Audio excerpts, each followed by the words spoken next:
আজকে আমরা ঘুরে দেখব দ্য স্যাংচুয়ারি অফ ট্রুথ, যা পাটায়াতে, অ্যান্ড বাংলায় যাকে বলা হয় সত্যের অভয়ারণ্য। নাস্তা করে আমরা রেডি হয়ে যাই অ্যান্ড 10:30টার দিকে আমরা বেরিয়ে পড়ি। আমরা একটা গ্র্যাব কল করি এবং গ্র্যাবে হোটেল থেকে স্যাংচুয়ারি অফ ট্রুথের দূরত্ব হচ্ছে 5.5 কিলো, যার ভাড়া ছিল 55 বাত। তো আমরা পুরো পাটায়া শহর ঘুরতে ঘুরতে স্যাংচুয়ারি অফ ট্রুথের দিকে যাচ্ছিলাম। অ্যান্ড দিনের বেলার পাটায়া শহর একদমই ভিন্ন, যা একদমই সাদামাটা, কোনো রকম জাঁকজমক চাকচিক্য নাই। আর রাতের বেলার সিনারিওটাই ভিন্ন। গ্র্যাবের ড্রাইভার আমাদের স্যাংচুয়ারি অফ ট্রুথের বাইরেই নামিয়ে দিয়েছে, কারণ ভেতরে ঢুকলে তার আবার আরও ঘুরে বের হয়ে আসতে হয়। সেই কারণে আমরা বাইরে নেমে গেছি। বাইরে নামার পর আমরা টিকিট আনতে যাই। তো টিকিট নিতে গেলে সাথে পাসপোর্ট থাকতে হবে অথবা পাসপোর্টের ছবি থাকতে হবে। আর এখানে প্রতিজনের টিকিট মূল্য হচ্ছে 500 বাত করে, যা বাংলাদেশি টাকায় 2000 টাকা। আর ছোটদের জন্য হচ্ছে 250 বাত, যা বাংলাদেশি টাকায় 1000 টাকা।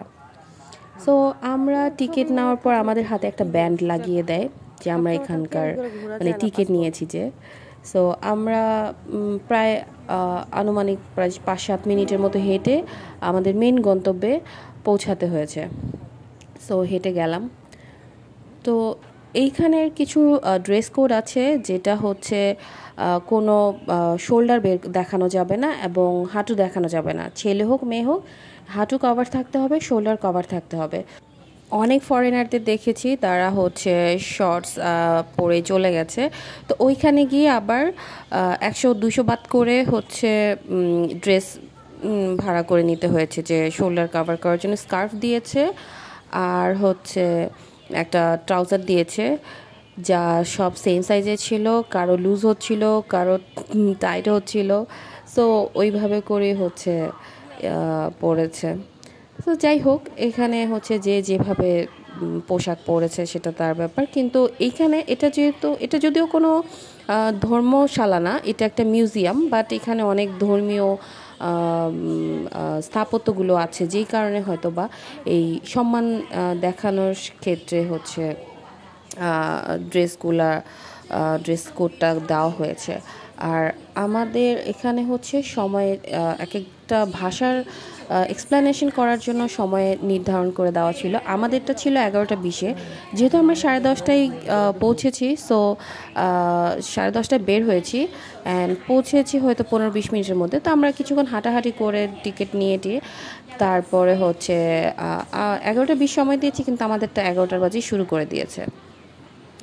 তো প্রথমে আমরা ওয়েট করছিলাম আমাদের ডাক আসার জন্য।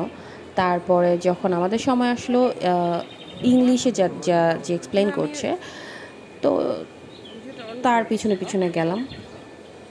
তো ওইখান থেকেও আবার সিঁড়ি দিয়ে নিচে নামতে হয়েছে অনেকখানি, প্রায় 3-4 তলার মতো আরও নিচে নামতে হয়েছে। অ্যান্ড পুরো প্রকৃতি তো দেখতেই পাচ্ছেন এইভাবে।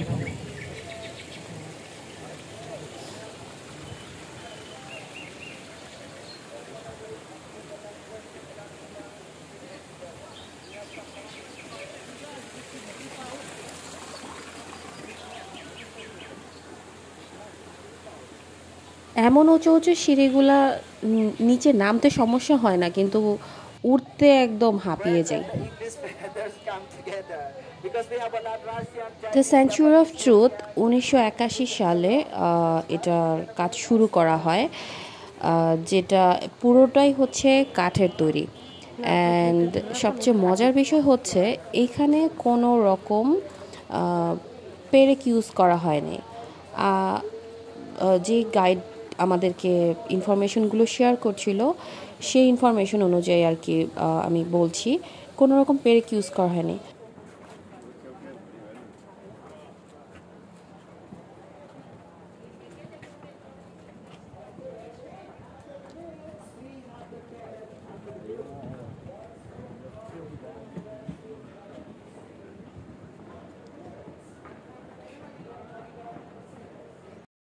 তো আমরা ভেতরে ঢুকে দেখছিলাম এখনও কাজ চলছে।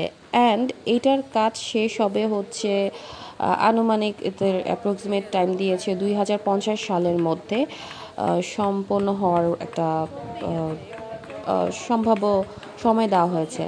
এবং এখনও পর্যন্ত মানে যারা কাঠের কাজ করছে, তো কাঠের খোদাই করে ডিজাইনগুলো করতেছিল। সো এগুলো দেখছিলাম যে এত নিখুঁত কারুকার্য, এত নিখুঁত কাজ, এত নিখুঁতভাবে সুন্দর করে ফিনিশিং দেওয়া, মানে নিজ চোখে না দেখলে এটা আসলে বোঝাই যায় না। শুধু আমরা হয়তো বা একটু ভিডিও দেখি বা ছবি দেখি, বাট কাছে থেকে দেখলে এটা বোঝা যায় যে এটার কাজের ফিনিশিংটা কত নিখুঁত ছিল। অ্যান্ড সবাই এটার কী বলে এখানে কাজ করছিল। অ্যান্ড আমাদের এইখানে যেহেতু একটা নির্মাণাধীন অবস্থায় আছে, এটাকে কি বলে, রেনোভেশন। সো রেনোভেশন ভেতরে যে চলছিল, সো আমাদেরকে একটা করে হেলমেট দেওয়া হয়েছে, যে সাদা হেলমেট সবার মাথায় দেখতে পাচ্ছেন। যারা ভেতরে এইটা দেখার জন্য আসছে তাদেরকে হেলমেট পরাটা হচ্ছে আবশ্যক ছিল। সো আমরাও হেলমেট পরে হাঁটাহাঁটি করছিলাম। আবার মাঝে সাঝে ছবি তোলার জন্য কেউ হেলমেট খুলে রাখছে, কোনো ব্যাপার না। কিন্তু ভেতরে যখন মানুষ হাঁটাহাঁটি করে তখন হেলমেট পরে করে, যেন কোনো রকম কেউ আহত না হয়। এই স্যাংচুয়ারি অফ ট্রুথের স্থাপত্যটা কিন্তু প্রাচীন থাই এবং খেমার শৈলী দ্বারা অনুপ্রাণিত, বিশেষ করে আয়ুধারা যুগের, মানে তাদের সময়ের যেই যুগ ছিল। অভ্যন্তরীণ এবং বহির্মুখী যেই খোদাই করা হয়েছে সেইখানে থাই, চীনা, হিন্দু মানে ভারতীয় যে ঐতিহ্য, সব কিছুর সংমিশ্রণে এই এই ডিজাইনটা আর কি, ভেতরের যেই শৈলীটা করা হয়েছে। এবং বিভিন্ন দেবতা, পৌরাণিক প্রাণীও আছে। হিন্দুদের যে কিছু দেবতা আছে বা কিছু এইরকম, তারপরে থাইদের, চীনাদের যেই দেবতা থাকে, তাদের সব রকম দেবতা দেবীদের কি বলে শৈল্পিক চিত্র এখানে আছে। সো কিন্তু বিষয়টা হচ্ছে যে এতটাই নিখুঁতভাবে, এত কারুকার্যগুলো যে এত খোদাই করে নিখুঁতভাবে করা, সেইগুলো আসলে দেখার মতো। এবং এখানে অনেকে আবার কি বলে থাইল্যান্ডের যে ওদের সাংস্কৃতিক যেই পোশাক আছে তাদের, সেই পোশাক পরেও অনেকে আসে এবং এই পোশাক ভাড়া দেয় তারা 400 বাত করে। তো অনেকে এভাবে ওইখানে এসে হচ্ছে ওই পোশাক পরে হচ্ছে ছবি তোলার জন্য, স্মৃতি রাখার জন্য হচ্ছে ওভাবে ওই পোশাক পরে অনেকে ছবি তুলেছে বা ঘোরাঘুরি করেছে। তো আমরাও ঘুরে দেখেছি, অনেক অনেক বড়, অনেক বিশাল, কাঠের, যেহেতু পুরাটাই কাঠের, এবং দেখে অবাক হওয়ার মতো যে এত সুন্দর করে এরা কাজগুলো করেছে। মাথা থেকে পা পর্যন্ত সবই কাঠের, অ্যান্ড কোনো রকম পেরেক নাই, কোনো এক্সট্রা কোনো কিছু ইউজ করা হয়নি, কোনো সিমেন্ট বালু তো এটা প্রশ্নই আসে না। আমরা যখন গিয়েছিলাম তখন অনেক ছিল, কি বলে, একটা মেঘলা মেঘলা আকাশ ছিল, রোদ ছিল না। আমরা যখন গিয়েছি একদম কেমন ওয়েদারটা ছিল। এবং আমাদের ঘোরাঘুরির যে কয়দিন ছিলাম ওই কয়দিনই হচ্ছে কোনো রকম রোদই ছিল না।